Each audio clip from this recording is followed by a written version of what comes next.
Hello, good morning. We are going to start. Please let me know if you can't hear me, but I hope you can hear me well. Um, I don't know why this morning everyone has come late. I know that the last couple of lectures I've asked you to start at 10:30, but I didn't tell you that that would be our new time. So unless I communicate a change in time, we need to remember that we start at 10. So we've lost a lot of time. And you're still about 40 people, so I cannot wait longer, but hopefully the others will join. Please, if you're not, if you've joined without using your full names, please put your full names. I want to be able to see your full names. And so please, I can see that most of you, I'm able to see your full names. If I cannot, please, you should do that.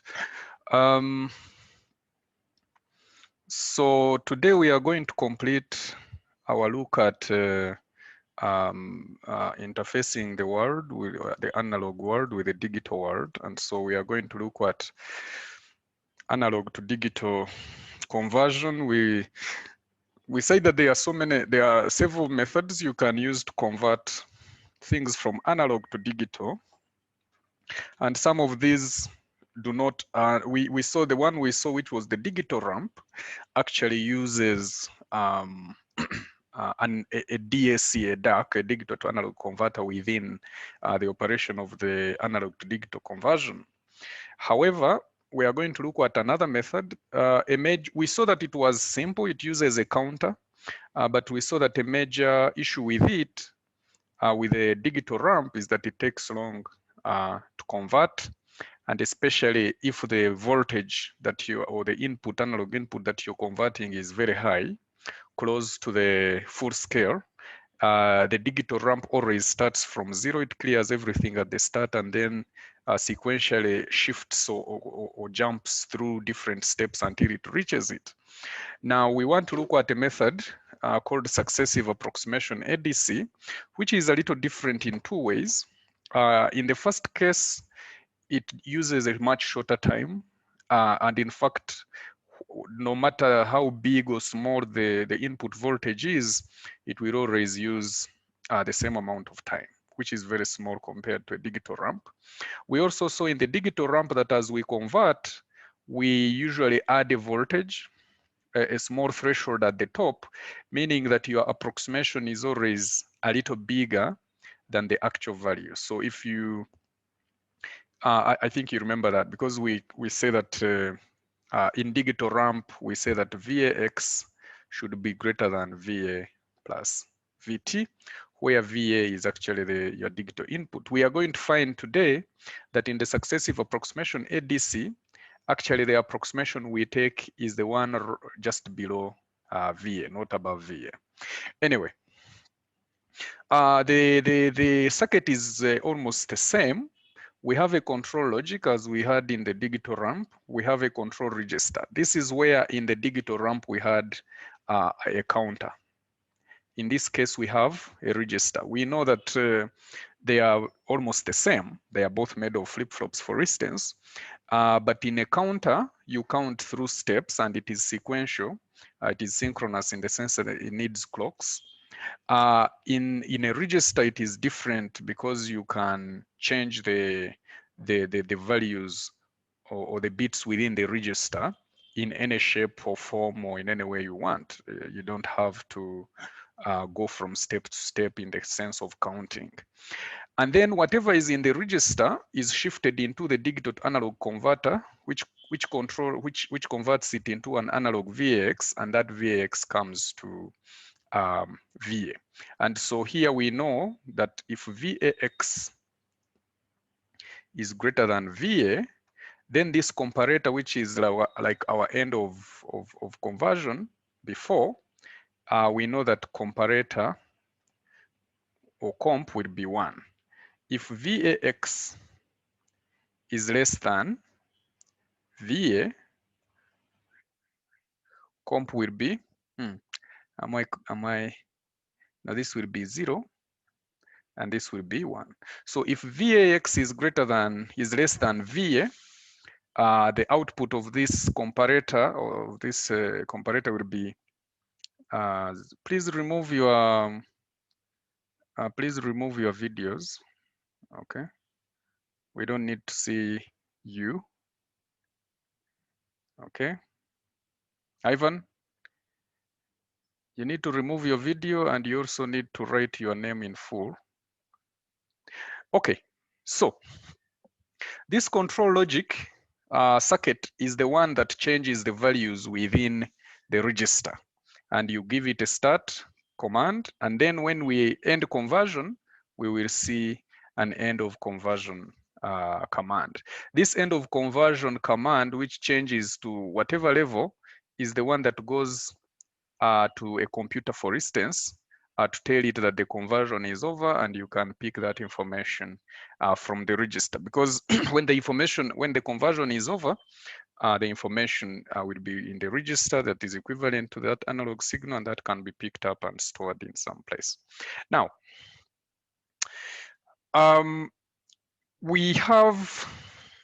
let us look at a scenario like, let's say we are converting.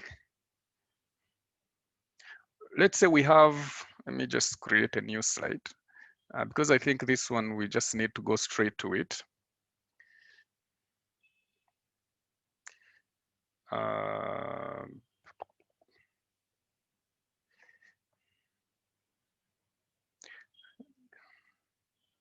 Okay.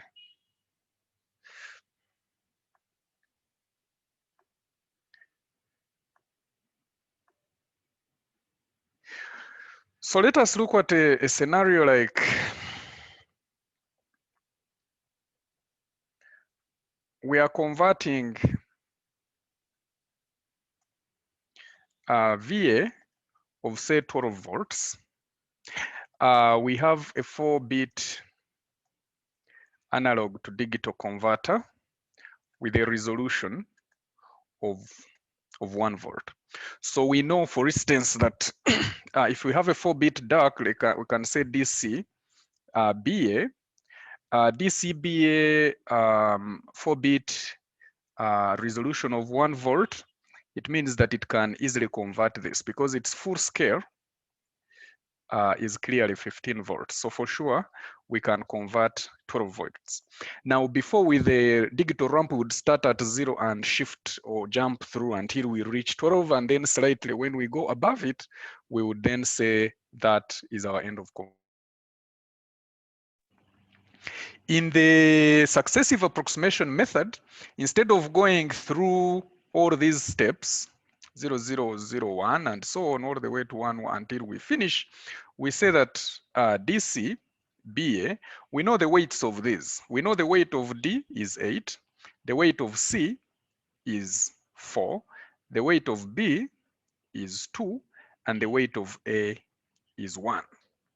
And obviously, the weight of A is also equivalent to the resolution. It is always equivalent to the resolution. So we start our conversion by setting the most significant bit to its weight. And so we have a state 1, 0, 0, 0. And then we have this one in the register. So here in our register, we put 1, 0, 0, 0. We don't start at 0, 0, 0, 0 and jump through like the digital ramp. We just jump straight to the most significant bit weight, which is 1, 0, 0, 0. This 1, 0, 0, 0, 0 will be converted by the DAC, and the DAC will find that actually this is 8. And when it compares 8, remember here we said we are looking at 12 volts. And when it finds that 8 is less than 12, this comparator will still stay high, and so that's okay. And so in this case, it will know that the value is actually greater than 1000. You see how many steps we have jumped? Already we have saved a lot of time, because we know if we find that VAX compared to VX still gives a high output, then we know that our value, our analog value, is actually greater than 1000, which is the weight of D. So then we now the control circuit will now continue to change the contents in the register, and it will go to the next the next significant bit for basically, because this D, it has found that the weight of D is actually still less than the digital value. It will maintain it at 1, okay, because if it is less, then you have to maintain that. And what it does now is that it converts C and makes C 1. Let me just change the question a little bit. Let's say this is 12.4 instead of 12. It does 1, 0, 0. So really what it is measuring here is the weight of C. What if I get the weight of D and I add the weight of C? What do I get? And we know that that will be 12 because the weight of C is 4. And so it will come here. Look what I put 1, 1, 0, 0. This will be 12. 12 compared to 12.4, we will still get high. And so it will know that 1100 is still less than the analog value. It will come and now maintain these two and do a 1, 1, now make the weight of B, which is 1 and 0. It will put now here in the control register 1110, and 1110 gives it 14. Okay, so now it has 14 here. It uses 14, compares it to 12.4, and finds that now this one has gone low. Okay, because obviously 14 is greater than 12.4. When it realizes that now I've gone above now I've gone above the analog signal, it will move back that weight to 0 and obviously maintain these ones, because it knows that previously here I was still below the analog signal. So when I go to the next step and I jump above the analog signal, I fall back. Okay, just give me a moment. Yeah, so it falls back. So really what happens is that it comes back to that level, which is 1100. Now in the next step, it also checks the least significant bit. It will get 1, 1, 0. Now it knows that B is a 0, and then it will make this a 1. And then it will put this one in this register, which was 1101. This dark will convert it as 13. It will go back here and compare 13 versus 12.4, and it will still remain with a low because 13 is still greater than 12.4. And so because it knows that now, unfortunately, 13 is still greater than 10 is still greater than 12.4, it will also fall back. So it will fall back 0 here, 0, 1, 1. And because now it has checked all of the bits, it knows that actually this is where I end my conversion. When it has checked all of the bits, this control logic will give an end of conversion signal to the CPU, which will pick up that information, which will be the information within the register. So then we can say here that 12.4 volts is actually represented by 1100. And we know that 1100 is actually 12 volts. So you can see that in the case of the successive approximation method, what you get, which is 12 volts, is actually less than the actual analog signal. This is different for the other case of the digital ramp, where we would have had to take the value greater than 12.4 because it would be 12.4 plus VT that we would need to beat. So that is the other difference between the digital ramp and the analog and the successive approximation method. The other difference obviously is that in the successive method, we take a very small time, okay? And what we really do is just look at the weights, and we start with the most significant bit. We keep checking every time we change the weight. If we realize that our result is still below the analog value, we go to the next weight. If it goes above, we fall back. Let me just give you another example.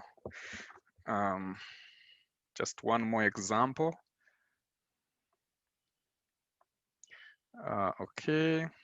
Okay, so let us set another small example, like another 4-bit analog to digital converter. a resolution of 0.5 volts. If you have a resolution of 0.5 volts, you know that your full scale will be 7.5 volts. Okay, so these are things that you should already know by now. And we know that our inputs will be DC, BA, and we want to convert 5.6 volts. We want to convert 5.6 volts. It's just a random number I've got in my head. So we know that D, C, B, A, the weights are, the weight of this is 0.5, the weight of B is 1, the weight of C is 2, the weight of D is 4. Okay, let me see. What if the weight of is already higher than the analog input? Okay, I'm going to look at that, Derek. That's a good question. Okay, so we have DC, BA, and so we look at the weight of the D. That's where we begin. We say 1, 0, 0, 0. 1, 0, 0, 0. When we convert it, we find that analog terms, we can say comp as well. Comp is VA and VX. In analog terms, this is going to be 4. We compare 4 and 5.6 and find that it is smaller, so we make this high. Then if it is high, we keep D because we already know that this value is greater than 1, 0, 0, 0. So we keep this one. In the next step, we make C1. When we have 4 and 2, obviously these are 2 zeros. The analog of this becomes 6. When we compare 6 and 5.6, we find that actually now comp has gone low. Okay, because VAX is now greater than VA. This usually gives a low. And we don't want that. So we do what? We fall back. We go back to 1, 0, 0, 0. Now, in the next step, because we know that when we make C1, we go above the analog value. So now we will keep it 0. But we know that D needs to be 1 because we already saw in the first step that D, when it's 1, we are still below the analog. So I'll keep this 0 and go to the next bit, which is a 1. And then that's a 0. Then you compare. So actually, the analog of this is 5. You compare 5 and 5.6, and your comp will be high. If it is high, we know that we need to maintain B as 1 because our analogs is greater than 1, 0, 1, 0. So we go to the next value, which is A, which is the least significant bit. So we will have 1, 0 because we've tested DC and B. Now we can test A by making it 1. When we make it 1, we see that the analog value is now 5.5, and 5.5 is will still give us a high, okay, because 5.5 is still less than 5.6. However, because we have now tested all the values, there is nothing else to test. So your value, your digital equivalent of the analog value is now going to be 1011. And as you can see, 5.5 and 5.6 are quite close. But importantly, it is always less than the analog value. If it had gone above the analog value, for instance, if our analog value had been 5.4, we would have had to drop back that 0 and we fall back to 1010. Okay, and then when you have tested your last bit, end of conversion, signal goes from the comparator to the CPU to tell the CPU that the conversion is over. Do whatever you want with this information. Right. Matov, I think raised a good question that let me just talk about it. What happens if the weight of the MSB is already higher than the analog input? So let us look at our same example actually, like our resolution is 0.5 volts, full scale is 7.5 volts, and we have a 4-bit DAC. And now our VA is 2.1 volts, okay? So that means that we have D, C, B, A, we have an analog equivalent, and we want to know what our comp is. If I start at 1000, this is going to give me 5 because DCBA is 0.5, 1, 2, 4. So in fact, this is going to give me 4. Because 4, when I compare 4 and 2.1, I'm going to get a law, okay? Because VAX here clearly is greater than VA. And if that is the case, I'm going to get a law. When your comp goes low, you always fall back, okay? Fall back. Meaning that we are going to fall back to the value before, which you could say is everything 0000. You could say that up here, you had 0000 before you converted D to 1. Obviously, you have to clear everything. Now, that takes us back to 0. Now, instead of D's, we know that when we make D1, we go above the voltage. So we will keep it at 0 and check for C. For C is 0, 0. When we have this, we see that we are going to have 2 volts. And because 2 is less than 2.1, we are going to have a high. And our high is, high means that we maintain that value, because clearly C, when you have C as 1, that does not put your voltage above the analog voltage that you're converting. So we have checked now D and C, so we come to 0, 1, now we go to B. We make this 1. When we make that 1, what happens? We get 3 volts. This is still 0. We get 3 volts.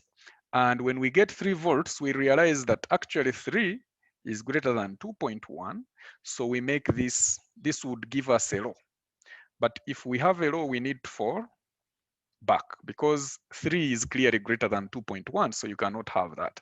And so we fall back to that last step, which was 0, 1, 0, 0, giving us still 2.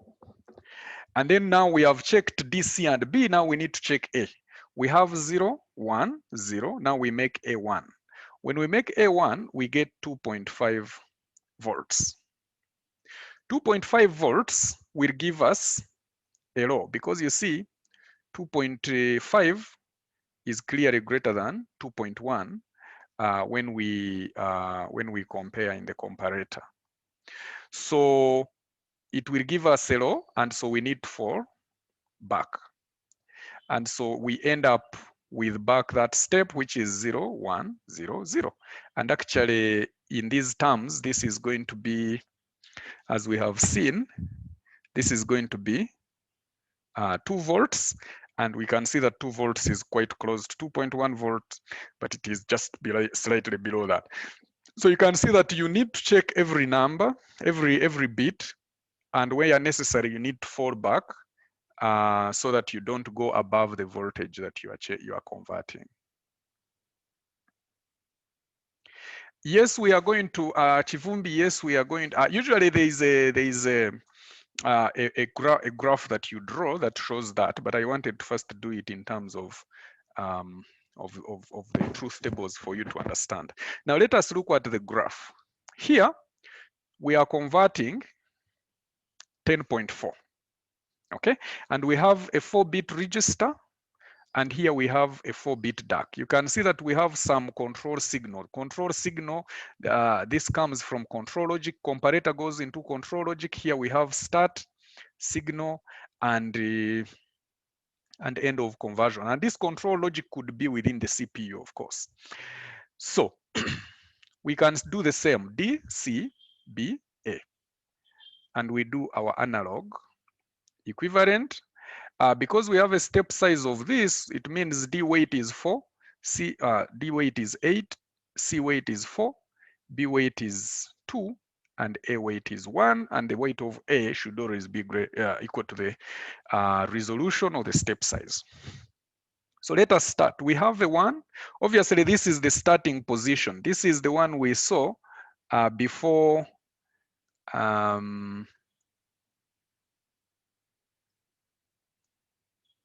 Yeah, this is the starting position. That is before you change the value of D to 1. So when we change the value of D to 1, 0 and 0, okay, analog value here, we are going to get 8. When we compare 8 with the 10.4, we will realize that 8 is less than 10.4. So our comparator output will be high. And when it is high, we maintain, we don't fall back. So that is why now in the next step, we have jumped to 8. So you can draw this graph.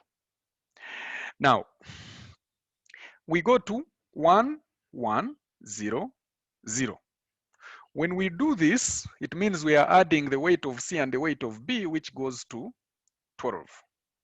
Now we find that 12 is greater than 10.4, meaning our comparator will now, the comp output will now be a low, which means we fall back. That is why you see it jumped to 12, but within the same time, if you notice within the same time, it fell back to 8, to the previous value.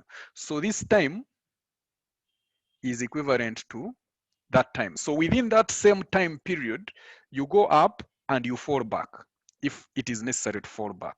And so this is very important. When you draw this, make sure that the time you go up and fall back, that time is equivalent to the time where you maintain the level. So you can see that T1 to T2 should be equivalent to T2 to T4. That's very important. Now we fall back, and so now if you're drawing the table, you don't really need to show you may not need to show the fallback if Chuvumbi, that's what you're asking. But I might want you to do that just for completeness. So you have now 1, we go back to 0, then we make that 1 and a 0.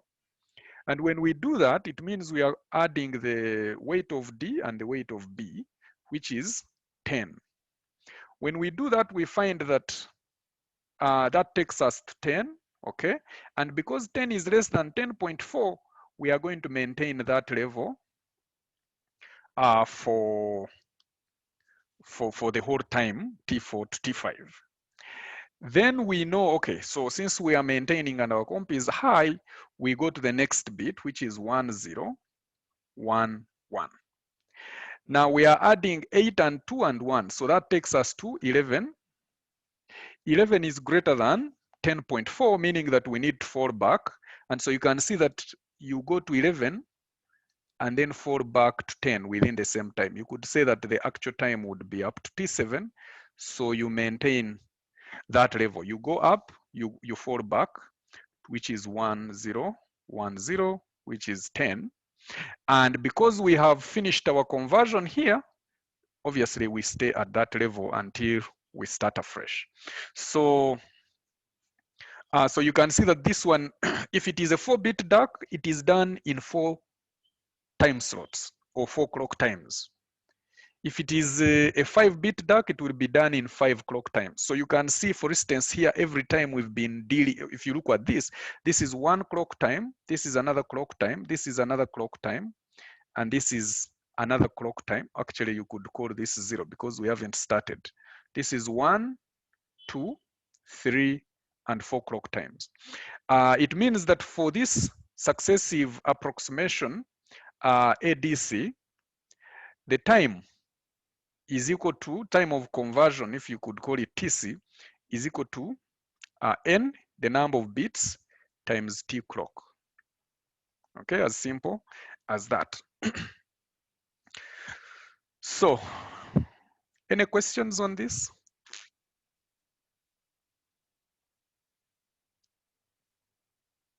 Okay, if there are no questions, let us look at this question. I got this from the book actually. So we see that we have a 6-bit SAC with a step size of 40 millivolts. Okay, I'll go back to normal. 6-bit.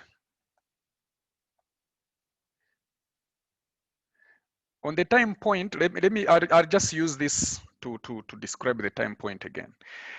During a complete conversion cycle, examine this waveform and describe what is occurring at times t0 to t5. I probably wouldn't ask you that question because then you would start writing half a page of things I can't even read. But then the question I could ask is determine the resultant digital output. We know that this is a 40 millivolt resolution. So you could see A, B, C, D, E, F. These are our 6 bits. And the weights of these are 0.04, 0.08, 0.16, 0.32, 0.64, and 1.28. They've not given us the value they are converting. We don't know the value we are converting, but we can still determine the value that we end up with based on this graph. The previous slide is similar to this slide, so I'm probably going to go back, but please, Ivan, Mugume, focus on what I'm going to describe just now because they are essentially similar. Now, yeah, we want to determine the result. So we can see we have F, E, D, C, B, and A. Now, at the first step, at T1, we make this 1, 0, 0, 0, 0, 0. We make it a 0 at time T1. You can see that we go up to, at time T0, not T1, at time T0. We go to 1, to this level, which is 1.284F, and we maintain it. At the next time T1, we move up again. That means we have a 1, and a 1, and a 0, 0, 0, 0. But you will notice that we fall back within the same time. So we get there, we realize that it's higher than we are converting, and we fall back. And so we go back to 1, 0, 0, 0, 0, 0. Then in the next time, in the next time at time T2, we jump again, but we fall back. So it means we were at 1, 0, 1, because now we are looking at D, 0, 0, 0, and we fall back to 1, 0, 0, 0, 0, 0. You can see we are checking a number, we are checking a bit per every time. Then at time T3, we go up, but we never fall back. We maintain the same level up to T4. So at T3, we have 1, 0, 0. Then now we are at C, that means C is maintained, 0, 0. Then at time T4, we go up, we fall back.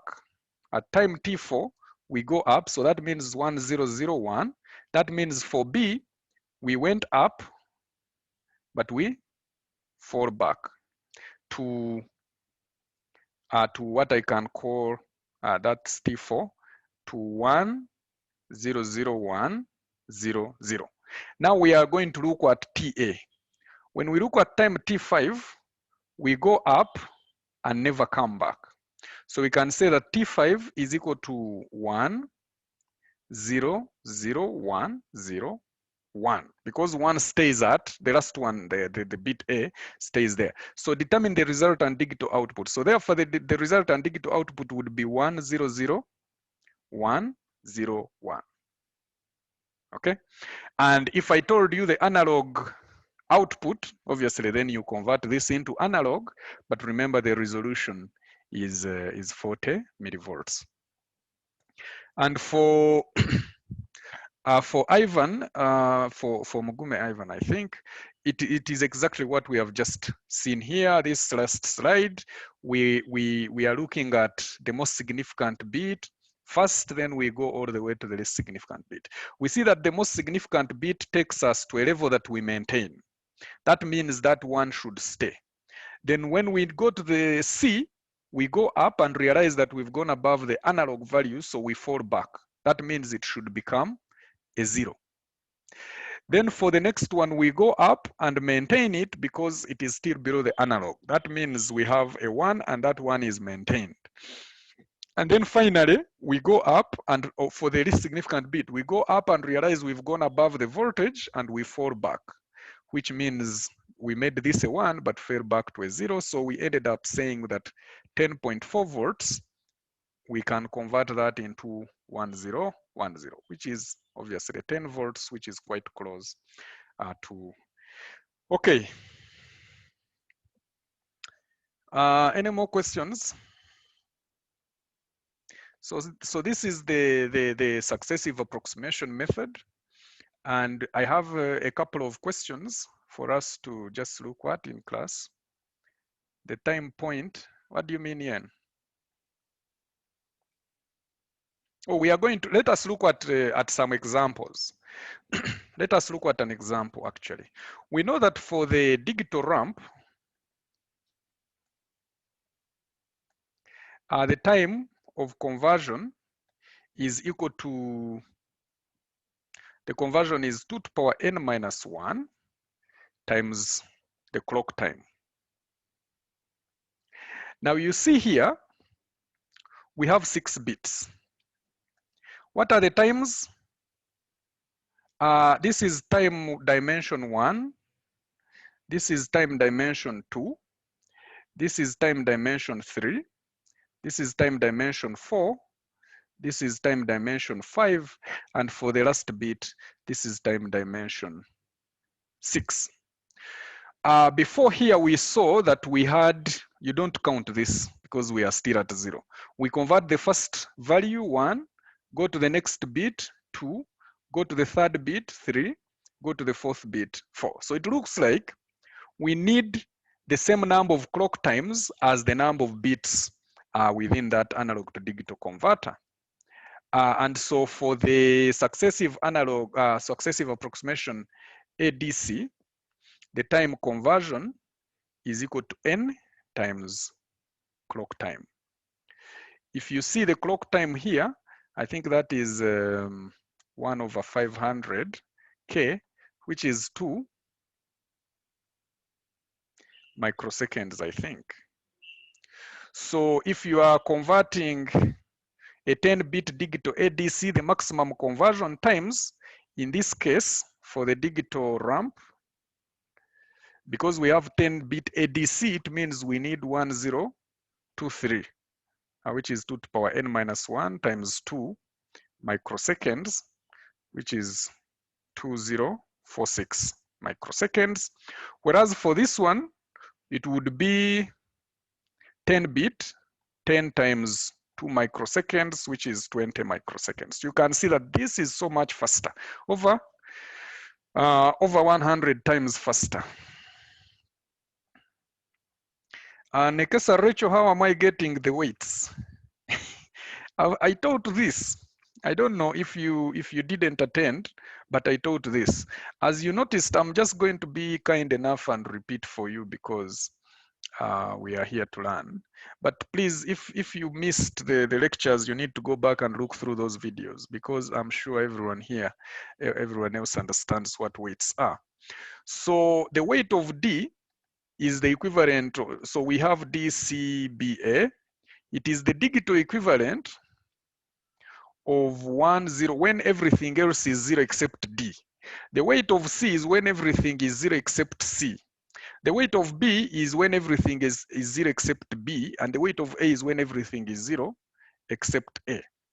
And we don't need to confuse this because this might, in the decimal sense, that's when the resolution is 1. But we need to remember also that this is actually the resolution. Now, in decimal, this would basically be 1, 2, 4, 8. And I'm sure you know how to get decimal from binary. But what we need to remember is that once I know my resolution, I don't even need to bother with the table. I just know I just double. So 1 times 2 is 2. 2 times 2 is 4. 4 times 2 is 8. You just keep doubling. If I had E, it would be 16. If I had F, it would be 32. Now, if my resolution was 0.5, then my weights would be 1 because I'm just doubling 2 and 4. If my resolution was 0.1, my weight would be 0.1 for A, 0.2 for B, 0.4 for C, and 0.8 for D. So Rachel, please, this is something that you should already know. Okay, let us look at another example. We have an 8-bit SAC whose resolution is 0.02 or so-called 20 millivolts. What will be the digital output for an analog input of 2.17? There are two ways of doing this. But let me teach you the harder method, which is in line with what we have just been studying. So I have A, B, C, D, E, F, G, H. These are my 8 bits. 1, 2, 3, 4, 5, 6, 7, 8. Now the weights are, because I have 20 millivolts, the weights are going to be 0.02, 0.04, 0.08, 0.16, 0.32, 0.64, 1.28. How many are these? 1, 2, 3, 4, 5, 6, 7. 1, 2, 3, 4, 5, 6, 7. 2.56. So this is H, G, F, E, D, C, B, and A. So I'm going to start at 1. If my H, we are not even going to fall back because I think you already know this. We are looking for 2.17. If my H is 2.56, already that is greater. So I'm not going to make my H 2.56. So I'll make H 0. Okay, because I would have started by looking at H, but H is 2.56, so we would have fallen back anyway. So anyway, I've started there. Then I can make my G 1, the rest 0, 0, 0, 0, 0. What I was saying is that we would have a 1 and zeros, but we would fall back to this step anyway. Now, when I look at G 1.28, 1.28 is less than 2.17. So I maintain G. The next step is 0, 1, 1, 0, 0, 0, 0, 0. It means 1.28 plus 0.64. Does that give us greater than 2.17? I don't know.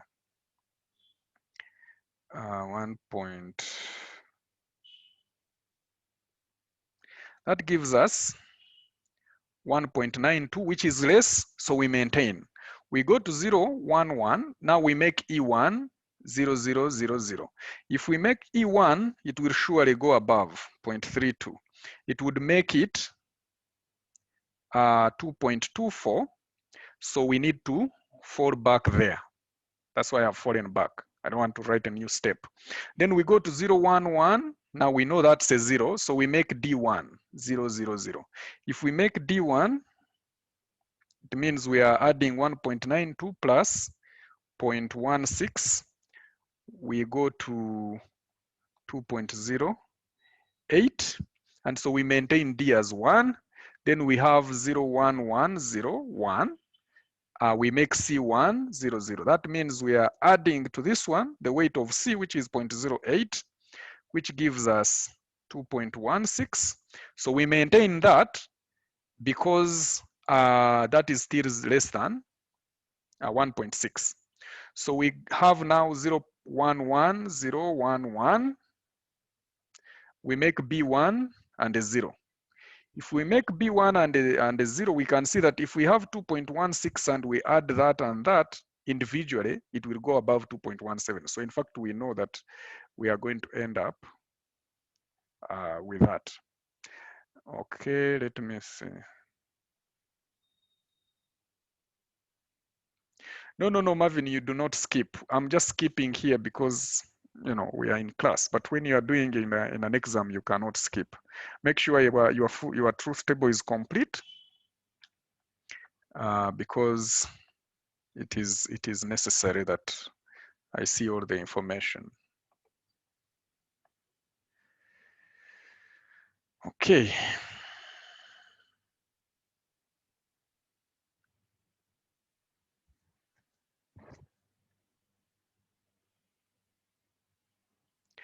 Now, another way that you could have done this, obviously, is, let's see, another way that we could have done this is to say, you know, like before we learned this method, we could have said 2.17 over 20 millivolts is equal to, because now we are going to find, we could find the number of steps, which is 0.02. What does that give us?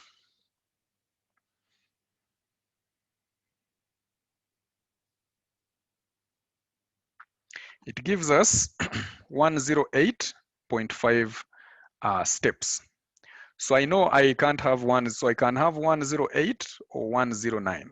If I was doing the digital ramp, I would take 109, but because I need to be above. But because I'm doing the successive approximation, I take 108 and I convert this to binary, and it will give me my answer.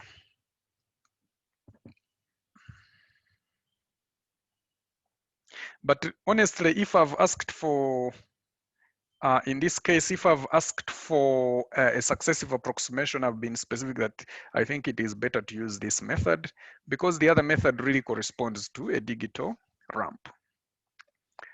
Okay, any questions before we move on?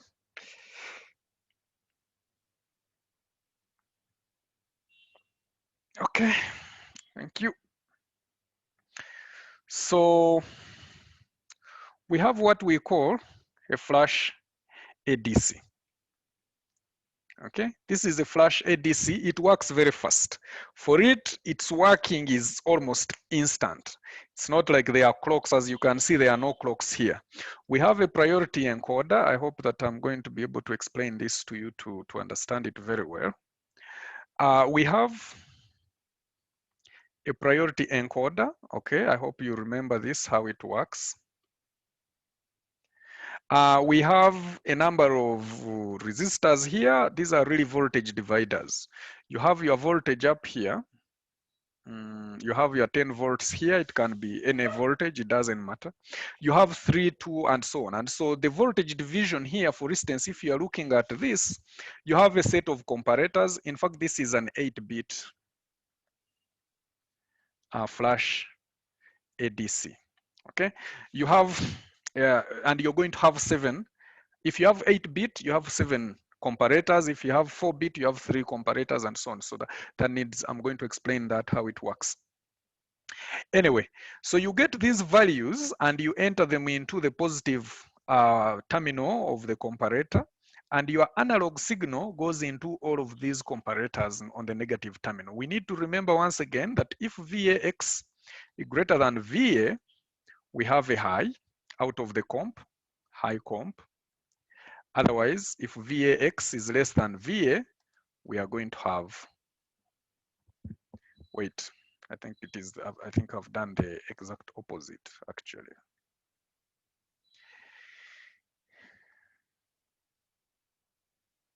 Yeah, it is exactly opposite, in fact. If this is low, because this would be like we are ending conversion, this is high. Now, the first thing you do is you look at your flash ADC, you look at the voltage division. You can see that the voltage division at this point, it would be 1 over the total voltage, the total resistance, 1K over 10K times the voltage, which is 10, which gives you 1 volt. That is 1 volt going in here. In the next one now, we have 2 over 10 times 10, which is 2, and so on. So that's why you see, for instance, at this point, it is going to be 1, 2, 3, 4, 5, 6, 7. So it will be 7K over 10K times 10, which is 7 volts.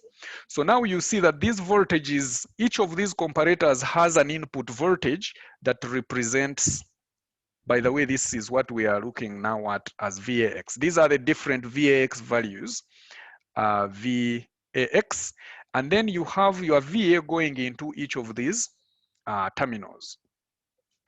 Now, let us look at an example. Let's assume that VA is less than 1 volt. If VA is less than 1 volt,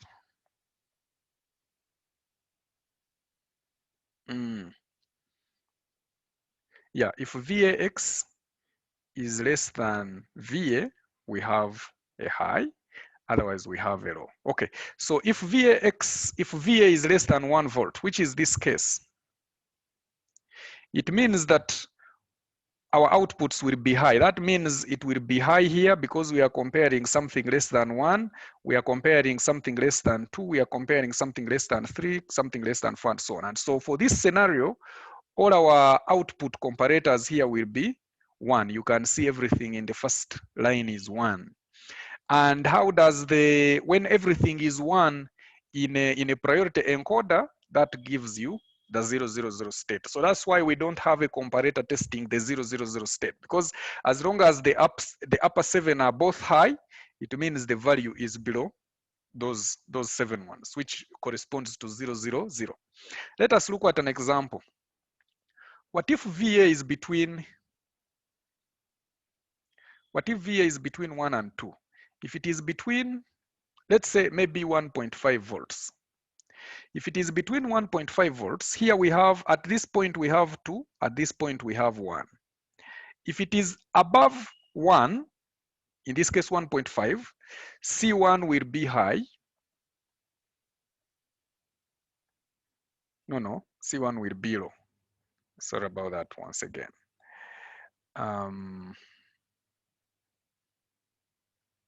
Just start afresh. Yeah, these are quite confusing, sorry. So yeah, so if my VA is 1.5 volts, obviously 1.5 is greater than 1 going in here. So when out of this comparator, when I get my 1.5, I compare it with 1, I will find that VA is greater than VAX. That means my C1 is high, right? Is that it?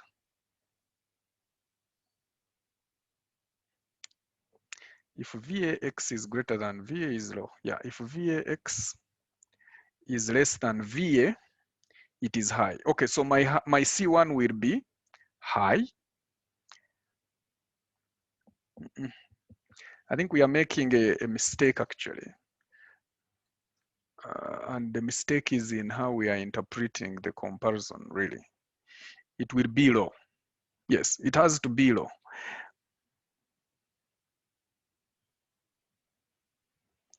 So let me rewrite this in a way.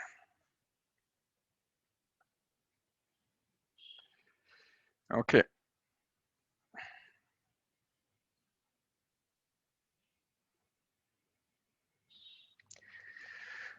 So if VA is greater than VAX, yeah, we have a high. And now C1, yeah, for the case of 1.5, C1 will be low. C1 will be low. C2, because C2 now is at 2 volts, which is greater than 1.5. Am I confused? It is actually a digital ramp because here we are looking at the comp. So they work the same way. They are comparators.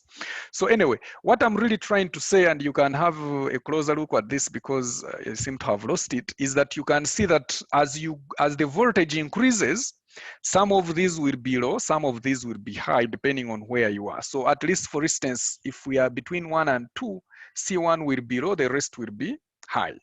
If we are between 2 and 3, it will be C2 low, but also the lower one, because the comparison there will be the same, but these ones will actually be high. So in fact, in terms of how this priority encoder works, this should be, now we don't care what it is, although we know that it's a 0, but we wouldn't care. Remember, with a comparator, all these would be now X's, don't care states. Okay, and so on and so forth.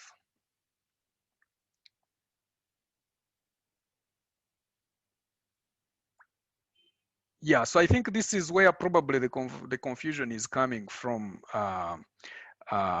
Maureen. So the comparator here works a little differently in the sense that, you know, what is going into the positive and the negative, and that's why we are getting an opposite interpretation of this. Let me see if I can draw something here, something smaller, so that maybe we can work with this one. So I'm going to have my comparators, negative, positive, negative, positive. I think before this, the connection was opposite. Yeah, negative, positive.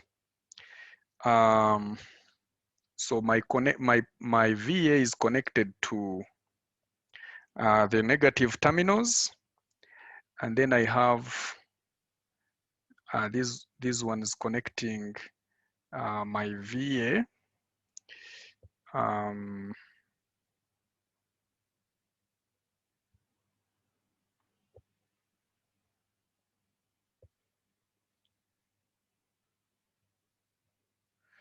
Okay.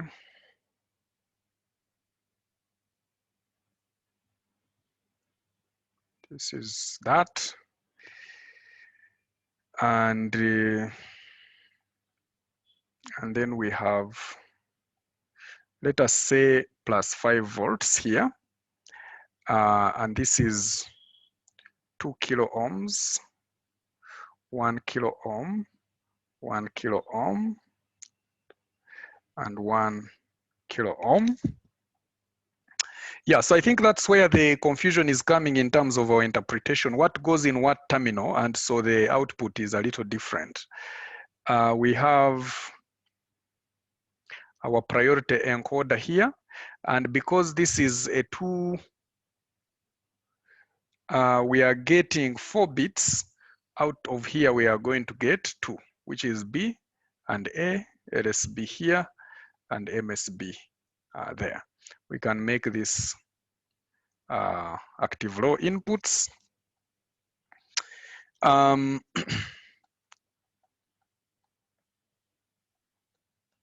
If Vx is greater than Va,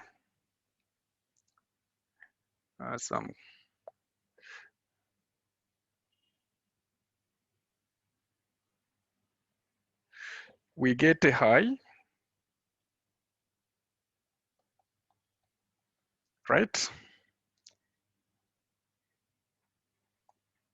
If Vx is less than Va, we get a low. Okay, interesting. Right.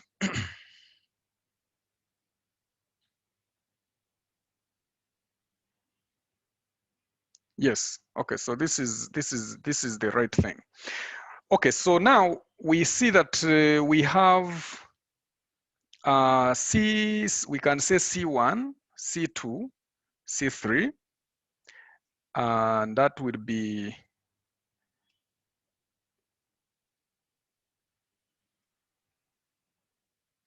okay. Let's see.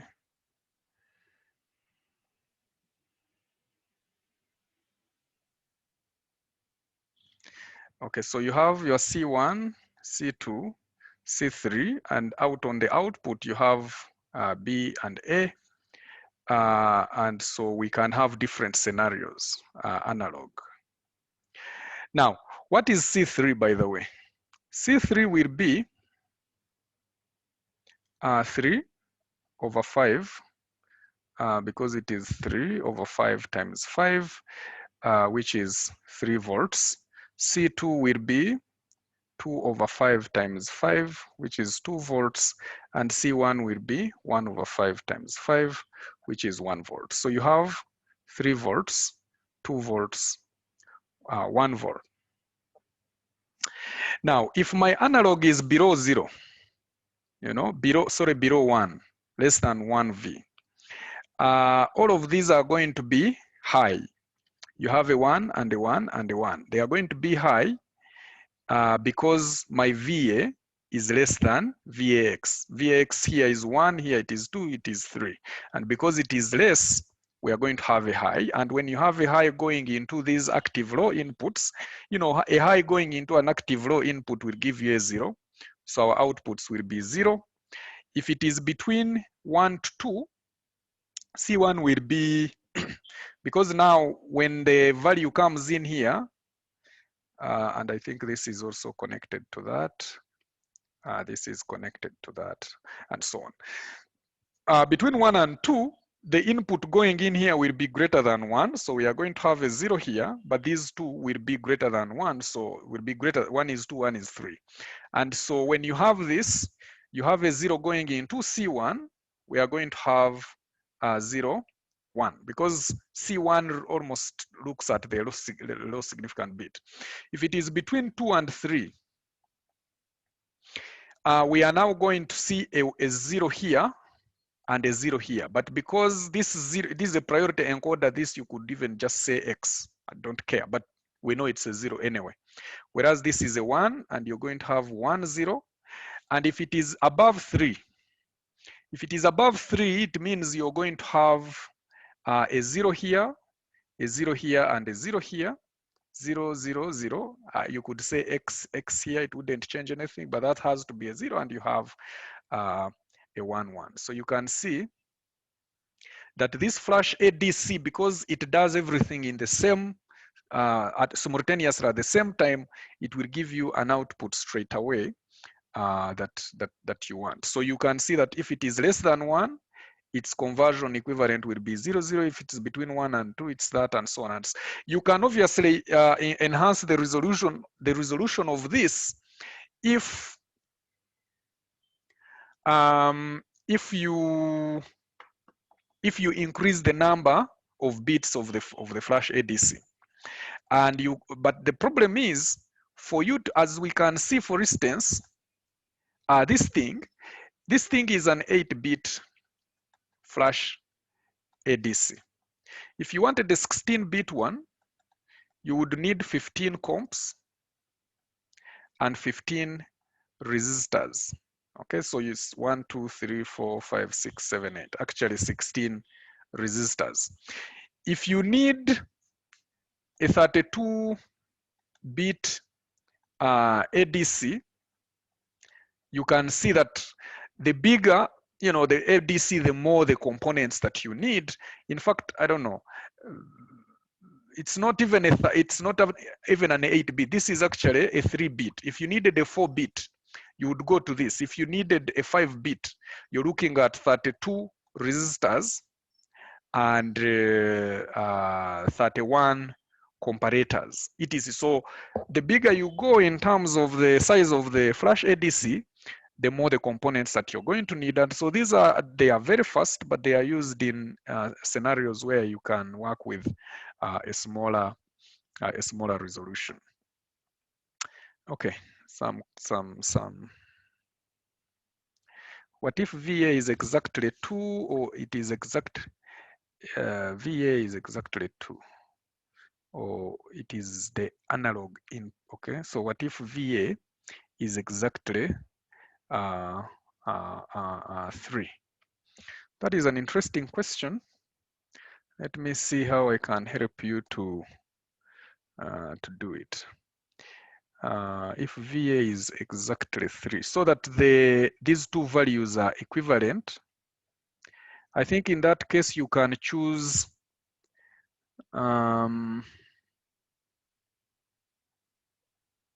you could choose to make it a 0. If they are equivalent, you could choose to make it a 0. Maybe I'm going to give a comment about that in the next lecture after I've done some research, because this particular book is quite silent on that scenario. But I would go 0 so that they are equivalent, because you see, if you remain high, you need to go to the next step, which takes you further away from, which messes up the accuracy. So I would say that if they are exactly equivalent, you take that as a 0. So that you can end your conversion. Okay, very good. Let us move on to something else. Okay. Yeah, this one has been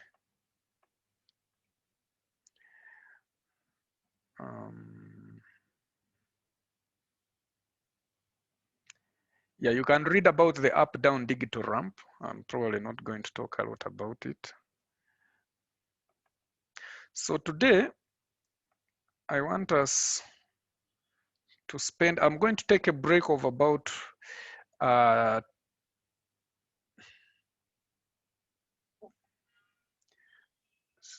about 10 to 15 minutes. And in that time, I'm going to leave you with something small to do.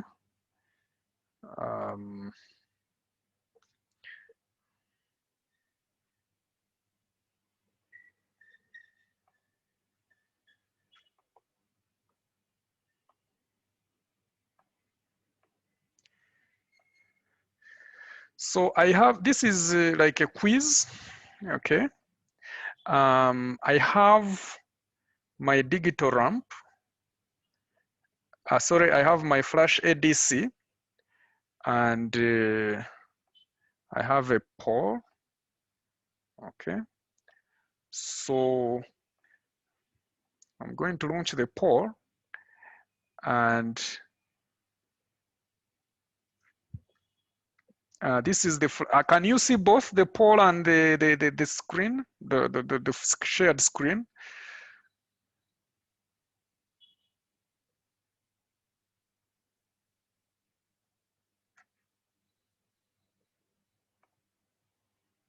Okay, please do this quiz. There are 3 numbers. Okay, great. Thank you, Emmanuel, Joshua, and Maureen. Please do this question. There are 3 numbers. I'll give you a quarter to. So we are going to stop at 11:45. I'll end polling at 11:45. At 11:45.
Okay, I can see that enough of you have responded. So I'm going to end the poll since this is it. I see there are 106 people. Okay, so I've ended the poll, and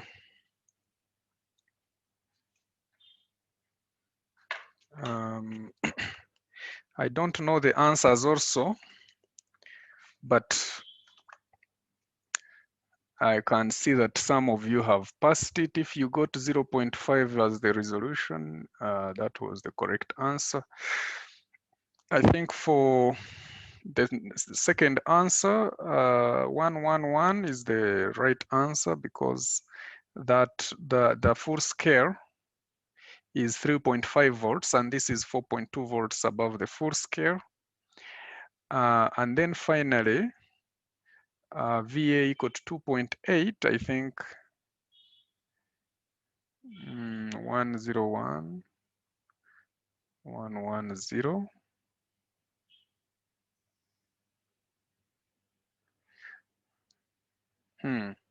101. It may be, I thought 101, 110, 111. Yeah, I think 101 is the correct answer.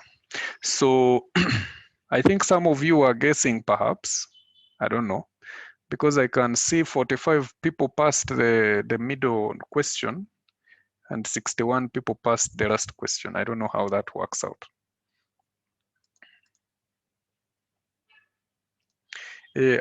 Some of you,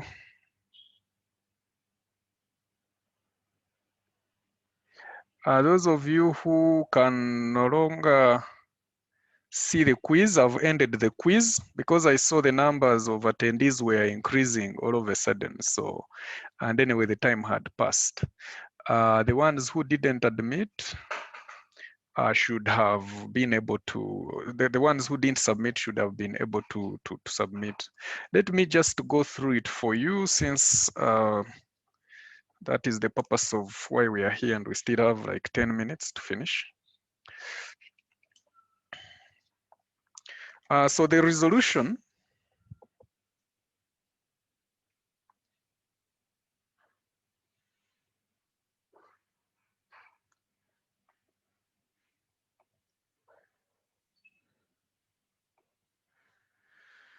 okay, so the resolution is equal to the potential drop across this one, which is 1 over the total 1K over 10K times the total voltage, which is 5 volts.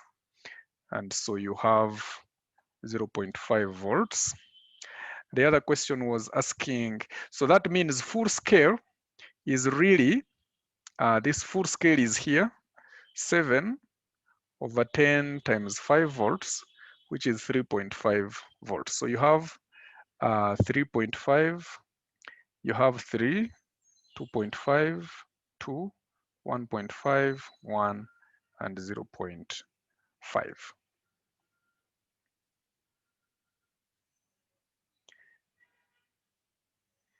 Yeah, some of you are sending me private messages. There is nothing I can do. The quiz is over.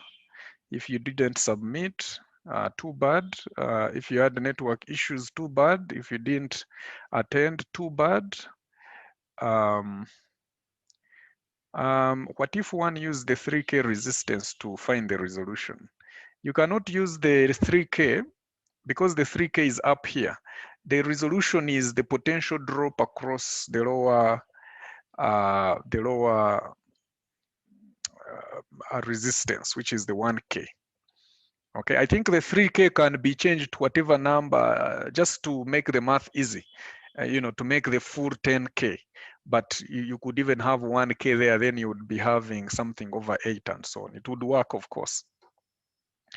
So our first of all, the voltage we are VA is equal to 4.2 volts. And so because VA is 4.2 volts, every time it goes in here, it is greater than whatever it is, because you can see these ones go up to 3.5. And so when it is greater, you're going to have everything as returning as 000. All of these would be 000, giving us, because this is a priority encoder, the 0 at C7 will take precedence.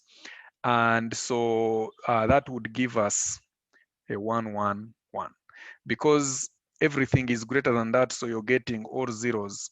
But because this is priority encoding, we are looking at the 0 at C7 taking precedence. The other one was 2.8 volts. Where is 2.8 volts? It is somewhere between 3 and 2.5. So that means everything will be low up to C5, isn't it? It will be 0 up to C5. C6 will be high because it is greater. C5 will be low. So C5 is 2.5, and really that is going to be the equivalent, because, and so C5, because 2.8 is greater than C5 but is less than C6, C5 is the one that we take. Okay, it's the one that will be a 0, C6 will be 1, and C7 will be 1, and C5 is actually 101, because 2 to the power 2 and 2 to the power 0. Yeah, so C5 will be 1. So this is the correct answer, 101. Okay. Any questions before we close? Please, if I've not told you that we can start at a later time, please come on time. Okay, so today we lost a lot of time, and I wanted to talk about some things that I've not been able to do. Obviously, I told you earlier that you should write your names, all your names, full names.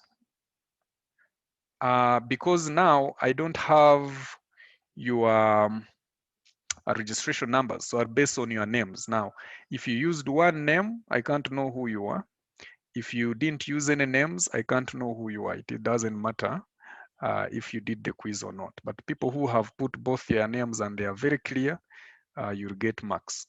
You know, my quizzes, I give a mark for attendance, and then the rest of the marks come from how you do this. Okay, have a nice day, and see you again on Wednesday. Bye. I believe that you're submitting my assignment today, and then the individual assignments, I think. And then there is another assignment, a group assignment that I've given you. I'm also going to put something for you on Muele, like a take-home test or something like that, or quiz. I don't know what you would call that. So really now I'm ramping it up because I want us to do a test in about 2 weeks' time or 3 weeks' time. So it is important that you start to read seriously. Okay.